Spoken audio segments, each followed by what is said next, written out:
Este mismo pasaje del Evangelio de Juan se proclamó también en la misa de Navidad del día 25. Y en la semana pasada, en las misas de la semana, también estuvo este mismo Evangelio, así que casi que lo podemos saber de memoria. De hecho, la comunidad donde se gestó este prólogo, donde se gestó todo el Evangelio de Juan, es esa comunidad llamada del discípulo amado, y dicen los biblistas que este prólogo era un himno que se cantaba probablemente en las celebraciones litúrgicas de aquella primera comunidad cristiana.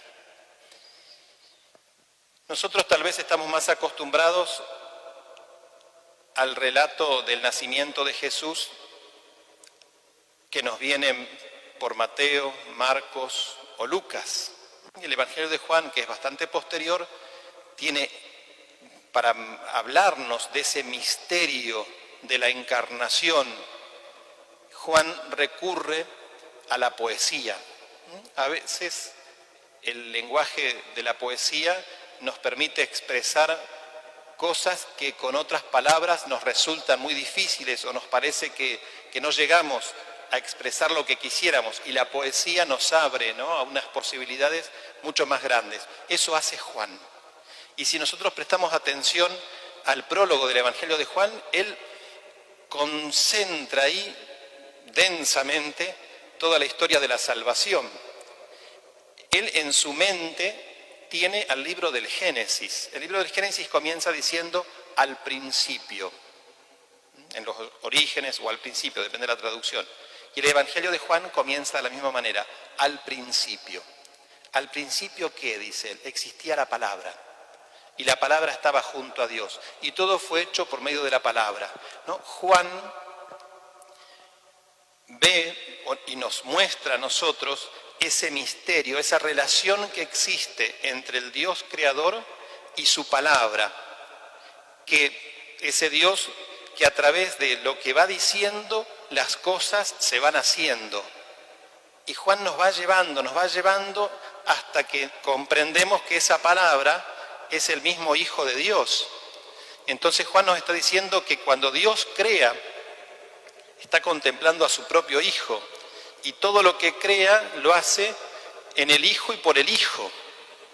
Hay una relación muy profunda entre el Padre y el Hijo, nos dice Juan. Y luego él nos va diciendo que Dios, esa palabra, constantemente se está dirigiendo también a la criatura, al ser humano. De hecho, si nosotros nos metemos en las culturas más antiguas y de lo que se tiene rastros, el ser humano, desde los orígenes, podríamos decir, percibió que hay algo que lo supera, que hay un ser que está por encima de él. El ser humano siempre ha estado abierto a la trascendencia.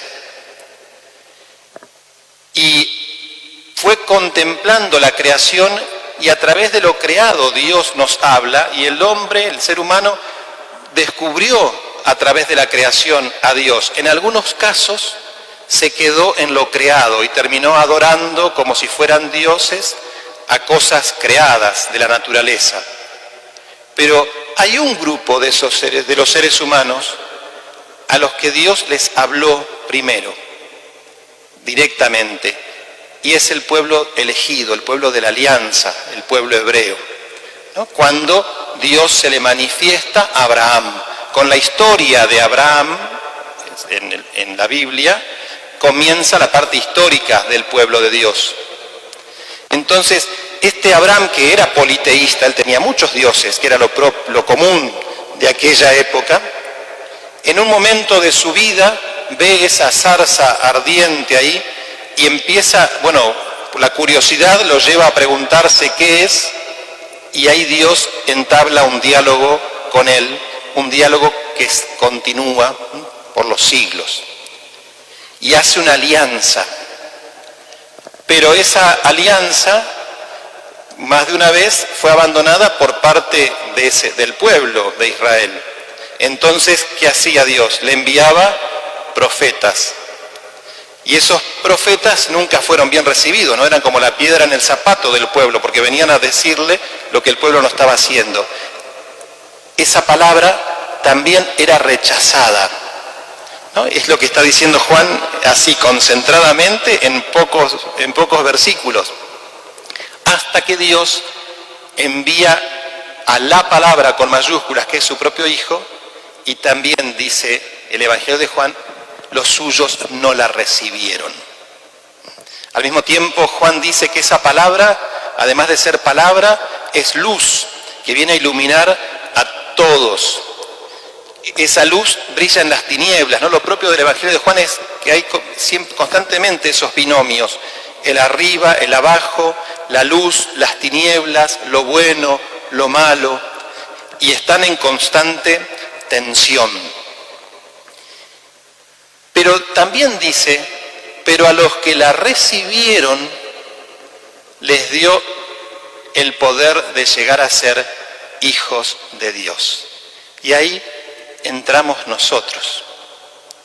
Entramos los que creemos que ese niño envuelto en pañales es la palabra de Dios hecha carne. Este Dios que nos habla constantemente. A través de lo creado podemos llegar a descubrirlo a Dios. Pero llegó un punto de la historia de la humanidad en que Dios nos vino como que, podríamos decir, a gritar su amor hacia nosotros. A mí me gusta mucho esa frase de Vicente Palotti, donde él dice, vos sos un loco de amor. Porque solamente alguien que está enloquecido por amor es capaz de venir a nuestro encuentro como vino Dios, encarnándose. Solo alguien que está loco por amor, por su criatura, es capaz de entregarse en la cruz como se entrega Jesús por nosotros, ¿no? Dios nos ha creado por amor y por amor sale constantemente a buscarnos, porque no, lo que el mismo Evangelio dice, que ninguno se pierda, no quiere que ninguno se pierda, que nada se pierda. Todo lo creado es de Dios y la obra más grande de la creación es el ser humano. Y Dios no quiere que el ser humano se pierda. Por eso sale constantemente a nuestro encuentro. Y si nosotros tenemos la sensibilidad de ver, de ir percibiendo, ¿no?, cómo Dios nos habla, Dios nos va hablando constantemente en nuestra historia personal. A veces andamos un poquito aturdidos, tenemos mucho ruido, no de afuera, sino de un ruido adentro, dentro nuestro, y no nos permite percibir cómo Dios constantemente nos habla, pero Dios lo hace de una manera muy suave. Y entonces por eso a veces no llegamos a percibirlo. Ese poder llegar a ser hijos de Dios no es una cuestión de un enunciado así y nada más. Es una realidad. Por el bautismo nosotros somos incorporados a Cristo. El bautismo es ese sacramento que se recibe una única vez en la vida y que nos marca interiormente para siempre. Podremos después abandonar la fe, podremos después renegar de la fe, pero el bautismo no lo vamos a borrar jamás. Dios ya nos hizo hijos suyos y podremos nosotros no quererlo, pero Él no puede no querernos a nosotros, porque es amor absoluto, es puro amor. Y ahora con esto de que se están digitalizando el libro parroquial, los libros de bautismo, ahora es mucho más fácil encontrar los certificados de bautismo, no solo de acá de la parroquia, sino de todas las parroquias que han digitalizado el libro. Y nos encontramos, en algunos casos, no son muchos, con la sorpresa de que están bautizados 2 veces. Se han bautizado acá y después, porque se pelearon con los padrinos, para tener otros padrinos se hicieron bautizar en otro lado, o hicieron bautizar al hijo en otro lado. Y eso es la ignorancia, nada más y nada menos que, no hay otra palabra que ignorancia, ¿no? Porque el bautismo es una vez y para siempre. Y no es un hecho simplemente social, sí que es social también, está lo social, Pero no es solo eso, es mucho más que eso.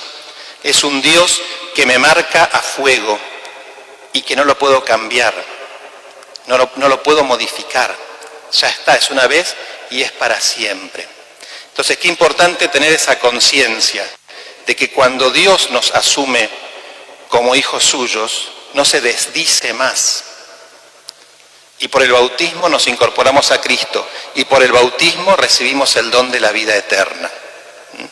Y es por el bautismo que nos llamamos y somos verdaderamente hijos de Dios en el Hijo. Cuando descubrimos semejante amor de Dios por nosotros, es que tratamos de vivir la vida según el proyecto que Dios tiene para cada uno. Que nos va a salir más o menos bien, más o menos mal, nos va a salir como nos salga, pero lo importante es la disposición del corazón. Y para que podamos vivir ese proyecto que Dios tiene con nosotros, necesitamos, sí o sí, encontrarnos con la palabra escrita, a través de la cual Dios nos ilumina, ¿no? Juan dice, la palabra también es luz, ¿no? Esa palabra es la que ilumina nuestra vida y la que, si lo dejamos, nos va mostrando por dónde ir, por dónde vivir. Y vivir la vida según el proyecto de Dios es llegar a vivir la vida en plenitud. Y eso es lo que también se llama eternidad. Nosotros participamos de la eternidad, es plenitud, ¿no? Que ya la podemos vivir anticipadamente si vivimos la vida según el proyecto que Dios tiene para cada uno de nosotros. Bueno, que la palabra hecha carne que vino a habitar entre nosotros sea el centro de nuestra vida, sea aquel en quien nosotros nos encontramos para tener las fuerzas que necesitamos para vivir la vida que Dios nos regala.